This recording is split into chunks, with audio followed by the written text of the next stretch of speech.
Hello and welcome to Motorboats Monthly's practical section, brought to you by Garmin. Last time we looked at what you need to do to winterise your engine, and today we're going to look at all the other jobs that you need to do on your boat to see it through the winter months. After your engine, the next most important job and the next most likely thing to get damaged by cold weather is your domestic water system. Now we start by emptying our water tank by turning on the tap. Right, well we can see now that the tank is more or less empty, so what we're going to do next is just turn the water pump off. Now that the water tank's empty, we just need to remove the rest of the water from the pipework and from the pump itself.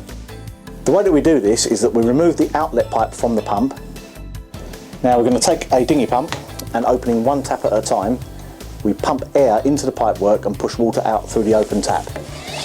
And remember to do both hot and cold, and remember those ones on the extremities like the transom shower and the cockpit sink. Right, so we've done all the taps on this boat, hot and cold, all the way through, and we're just left now with the transom shower to do. Now, on this boat, like many others, the transom tap has an on-off button that won't stay down unless you're holding it. So the easiest thing to do with these is actually to unscrew the head, shake the water out, put that away somewhere for the winter. Now, leave the pipe just dangling on the cockpit floor, turn the tap on. Obviously you've still got hot and cold to do, so you do one at a time. We'll go back down below, we'll pump the water through, it'll all come out here and flow over the side. We'll turn that to the other way and do the hot or the cold, whichever one we haven't done. And at the end of that, we'll just leave that in there, tuck that away, and we'll come back in the spring and we'll just screw that back on and we'll be ready to go again. Now that we've finished the transom shower, which was the last tap on the boat for us, we just need to go back throughout the boat, opening all the taps, which allows just a bit of air to circulate, and if there is any tiny bits of water trapped in there, a little bit of room for expansion. Right, one last job to do on the domestic water system is to deal with the filter on the freshwater pump. Now if you unscrew the end of the filter, that will let any water out that's trapped in there to prevent that freezing. And then while you're doing it, you should take the filter element out and give it a bit of a clean, because it does get a bit dirty over the year.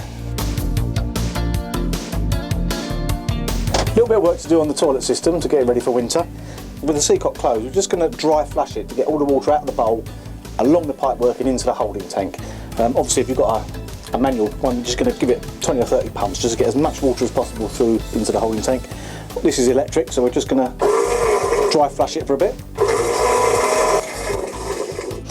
Once all the water has gone from the bowl and into the holding tank, just as a little maintenance job, especially on a manual toilet with all the rubber seals, just pour a little bit of vegetable oil down the pan. And just give it a few pumps on the manual handle. That will lubricate the seals and keep them in good condition throughout the winter. All you really need to do now is just empty the holding tank. Another area where water can collect is your shower sump tray. Now on this boat, the water simply collects in this area here and is pumped out with this pump here. Many boats have a separate sump down in the bilge with a bilge pump in it, which pumps it over the side. Now if there's any water trapped in here, this obviously can freeze and possibly could cause damage. So the first thing to do is obviously give it a good pump, get rid of anything, get rid of as much water as you can. If you can get to the sump down below the bilge and sort of sponge it out, that's a good thing to do. You can also clean the filter at the same time. As a last result on this one, I'm just going to add a little bit of antifreeze mix so that if there is any water trapped in there, it will stop it freezing, stop any damage. And that's us done for the shower.